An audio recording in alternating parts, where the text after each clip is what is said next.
we have a question. Determine the AP whose third term is 16 and seventh term exceed the fifth term by 12. Okay, एक AP find करनी है। इसका मतलब A1, A2, A3, A4 कुछ 4 और 5 terms हम AP की निकालेंगे। और किसी भी AP की टर्म्स को निकालने के लिए हमें क्या चाहिए होता है? एक तो A that is first term और दूसरा D that is common difference. अब जो कुछ भी उन्होंने हमें गिवन दे रखा है उसको यूज करके हम सबसे पहले A और D की वैल्यू ही निकालेंगे। So let's start. Third term is 16। AP की थर्ड टर्म क्या है? 16 के इक्वल है। A3 को हम कैसे लिख सकते हैं? A plus 2D equal to 16। अब ये कैसे लिखा? ये इस फॉर्मूले को यूज करके nth टर्म के an equals to A plus n minus 1 into D होता है ना, where A is first term, D common difference and number of terms and an nth term. तो अब यहाँ पर देखो मैंने A3 को कैसे लिखा? A प्लस यहाँ पर n माइनस 1 क्या? n माइनस 1 यहाँ पर n क्या है? 3, तो 3 माइनस 1 2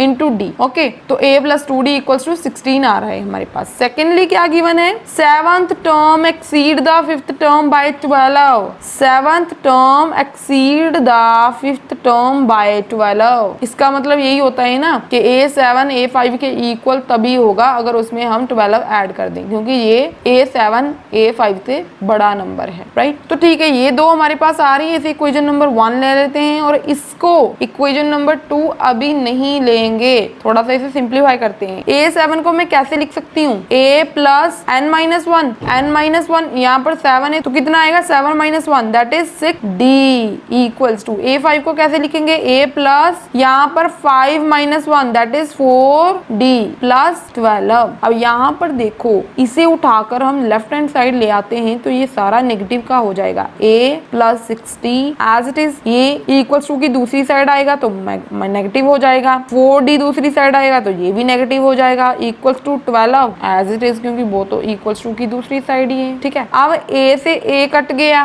बचा क्या? 6D minus 4D। 6D minus 4D कितना आ जाएगा? 2D, right, equals to 12। तो यहाँ पर देखो D की वैल्यू कितनी आ रही है? ये 2 मल्टीप्लाई में है, यहाँ दूसरी साइड जाकर डिवाइड का हो जाएगा। 2 1 जा 2, 2 6 जा 12। तो यहाँ पर अगर देखा जाए तो D की वैल्यू आ रही है 6। Got it. अब इसे करते हैं put in equation 1 to find the value of A। Put in equation 1 and we get, देखो A plus 2 into A plus 2 into D। D की वैल्यू कितनी है? 6 इक्वल्स टू 16। तो यहाँ पर A प्लस 6 2 जा 12 इक्वल्स टू 16। A की value कितनी आ जाएगी? 16। ये 12 प्लस का है, दूसरी साइड जाकर माइनस का हो जाएगा, तो 16 माइनस 12 कितना हो जाएगा? 4। अब देखो D की वैल्यू 6 है, A की वैल्यू 4 है, हमें फाइंड आउट करनी है AP।